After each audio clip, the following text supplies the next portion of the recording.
हमारे भाव शुद्ध हो गए, ज्ञान मार्ग, भक्ति मार्ग, कर्म मार्ग में कोई हमने मार्ग अपनाया, हमको गुरु मिल गए, हमने इंद्रियों को वश में कर लिया। इस सिद्धांत से यदि भागवत का श्रवण करते, ध्यान से समझते जाएंगे, भागवत के श्रवण में कितने शर्त रखे हैं व्यास जी ने। पहली बात, भाव शुद्ध हो, अन्न शुद्ध हो, संग शुद्ध हो, सद्गुरु जीवन में हो, इंद्रियां हमारे वश में हो, धन से ज्यादा धर्म को महत्व देते हो।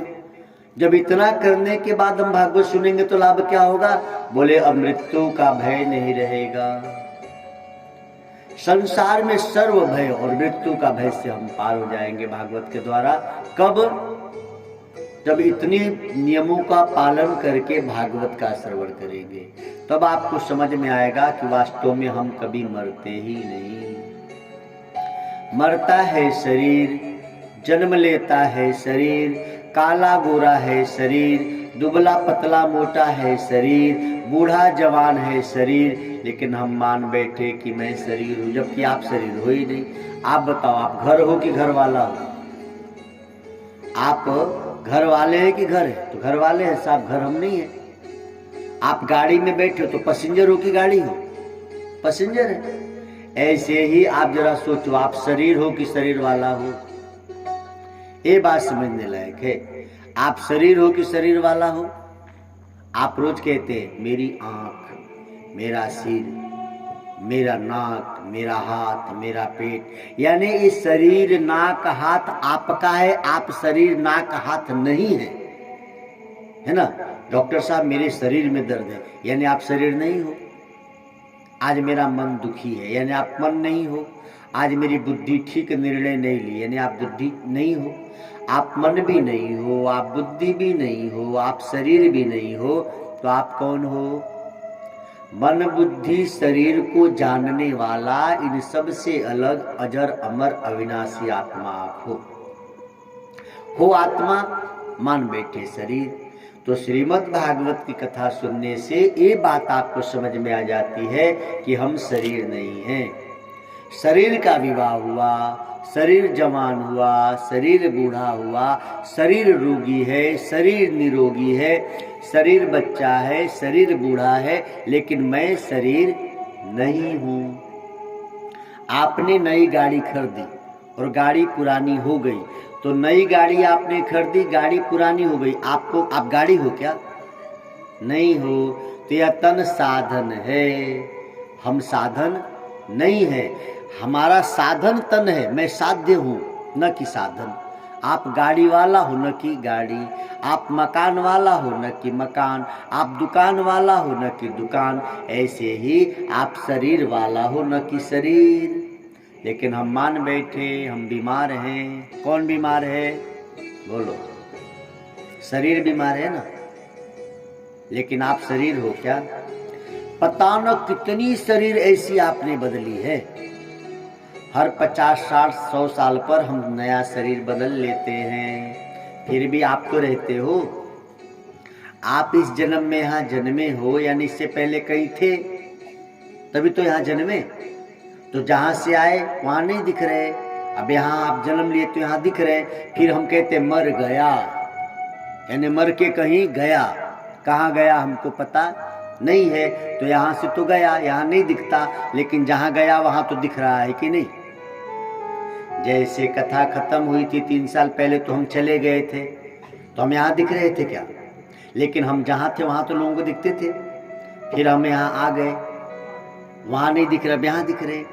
ऐसे ही समझिएगा भागवत जी को, हम कभी नहीं मरते, इसीलिए मरने पे रोने की जरूरत नहीं है।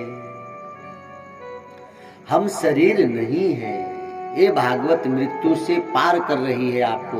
भागवत कहती है मृत्यु के भय से हम पार हो जाएंगे। कब? जब ये बात आपको समझ में आ जाए। मर गया मतलब यहाँ नहीं दिख रहा है, लेकिन जहाँ गया वहाँ तो दिख रहा है। अच्छा, मरने वाला फायदे में कितना है देखो। इसलिए कबीर जी कहते हैं, जा मरने से जग डरे मेरो घर आनंद, कब मरिए कब मिलिए पाइए पूर्ण परमानंद। कबीर कहते हैं कि वो लोग बड़े बावरे हैं जो मरने से डरते हैं। वास्तव में मरने से तो फायदा है। बोले क्या? मर गए, बुढ़ापा की शरीर छुट्टी नहीं मिल गई, जय सिया राम। पुरानी गाड़ी चली जाए और नई आ जाए तो फायदे में कि घाटे में? और दांत टूटे थे अब नए नए आएंगे, जय सिया राम, फायदे में हो कि घाटे में हो? है ना? दुनिया भर की चिंता थी बुढ़ापे में, बेटे की, बहू की, नाती की, पोते की, मर गए, खुद ही पोता बन के जन्म लिया, अब कोई चिंता ही नहीं है, जय सिया राम। फायदे में हो कि घाटे में हो? बताओ। फायदे में तो है, और फिर भी डरते, अरे मैं मर न जाऊं, मैं मर न जाऊं। सास बन के बुढ़िया माई कितनी परेशान, मर गई बुढ़िया माई, है हो गया छोटा सा गुड़िया का जन्म। हा, अब बजा लो, अब कोई चिंता है? तो मरने से फायदा है कि नुकसान? बताओ। जा मरने से जग डरे मेरो घर आनंद।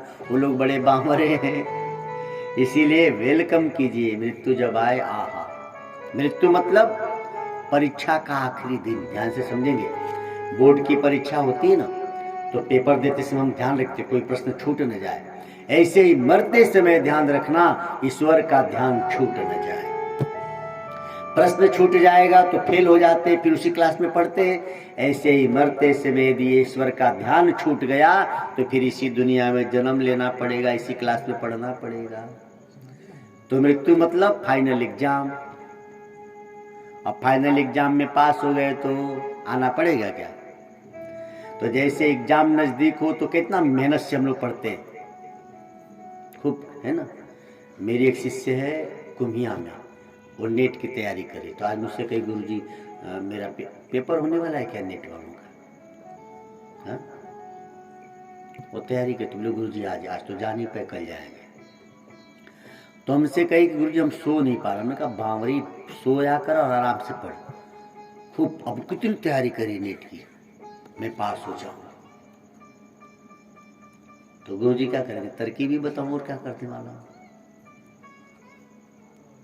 हनुमान जी को सबने क्या किया? हिम्मत भरा। कौन सो काज कठिन जग माही, जो नहीं हुई तात तुम पाही। का चुप साधी रहा बलवान बलवाना, राम काज लगी तब अवतारा।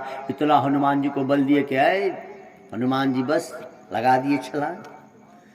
तो गुरु का काम क्या है? आपको बल देना। क्या है बेटा, शाबाश, एकदम पास हो जा, क्या चिंता है। हो भी जाते हैं बच्चे। हिम्मत भरिए। तो निवेदन यह है कि भागवत मृत्यु के भय से पार कर देती है, यानी आप नहीं मरते हो। पूरी भागवत सुनने के बाद परीक्षित जी को यही तो ज्ञान हुआ कि मैं मरने वाला ही नहीं हूं, मैं नाहक ही चिंता कर रहा था। लेकिन ऐसा उत्तम विवेक पूज्य सद्गुरुदेव की कृपा से होता है। जब गुरु हृदय से हमें कुछ समझाते हैं और शिष्य श्रद्धा से जब समझने लग जाता है तो गुरु की कृपा, शिष्य की श्रद्धा मृत्यु के भय से पार कर देती है। शिष्य भी पक्का परीक्षित मिले हैं और गुरु सुखदेव मिले हैं। श्राप देने वाले ब्राह्मण हैं, मृत्यु होना तय है, लेकिन कैसा गुरु मिले और क्या शिष्य भी है। गुरु ने समझा दिया, तू चिंता मत कर, उस व्यक्ति का श्राप तेरे शरीर पर काम करेगा बेटा, तू आत्मा अजर अमर अविनाशी है, उसका श्राप तेरे आत्मा को छू नहीं सकता।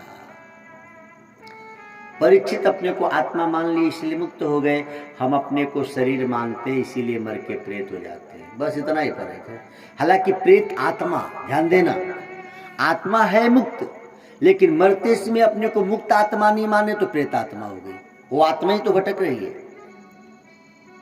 जब तक मुक्त नहीं होंगे, कब तक मुक्त नहीं होंगे? जब तक आपको ये समझ में नहीं आ जाए कि हम मुक्त आत्मा थे, मुक्त आत्मा हैं, मुक्त आत्मा रहेंगे।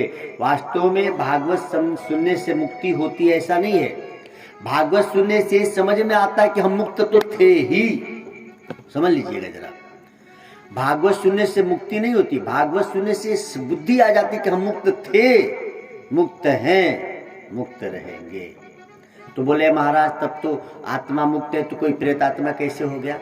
ध्यान से समझो, ये बड़ा अच्छा प्रश्न है।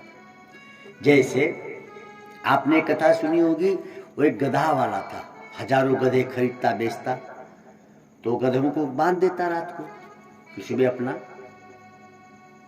गधा कहो ऊंट कहो, जैसी भाई कथाएं आती है। तो ऊंट वाला ऊंटों को खरीदता बांधता एक दिन वो पैर में रस्सी उसकी खो गई थी। तो संत ने कहा झूठ मूठ का बांधो, तो गधा है उसको क्या पता, और झूठ मूठ में उसके पैर में रस्सी जैसे बांध दिया। सुबह सारे गधों की रस्सी तो खोला, लेकिन उसको बांधा ही नहीं था, तो खोले क्यों? लेकिन गधे को तो ऐसा लग रहा था कि मैं बंधा हूं, तो उसका खोले नहीं तो गधा चले ही नहीं। तो जाके संत से कहा महाराज आपने कहा रात को झूठ मूठ में रस्सी बांध दो, तो मैंने झूठ मूठ में तो बांधा, वो गधा चल ही नहीं रहा है। तो संत ने कहा तो तूने रस्सी खोला? बोले खोलूं क्यों जब बांधा ही नहीं था तो। अब बोले बेवकूफ, झूठ मूठ में ही तो बांधा था ना। बोले हाँ, तो झूठ मूठ में ही खोल दे, गधा तो गधा है, उसको तो पता लगे कि मैं खुल गया। बात समझ में आई? तो झूठ मूठ में ही खोला तो गधा चलने लगा। ऐसे ही झूठ मूठ में ही हमको लगता है कि हम बंधे हैं, इसीलिए आत्मा यदि बंधते समय आपको लग रहा है कि हम बंधे हैं, मरते समय यदि आपको नहीं यह ज्ञान आया कि मैं मुक्त हूं, तो आपकी आत्मा मुक्त नहीं हो पाएगी। जैसे उस गधे को खोला नहीं तो गधा चला नहीं, हालांकि बंधा तो था ही नहीं।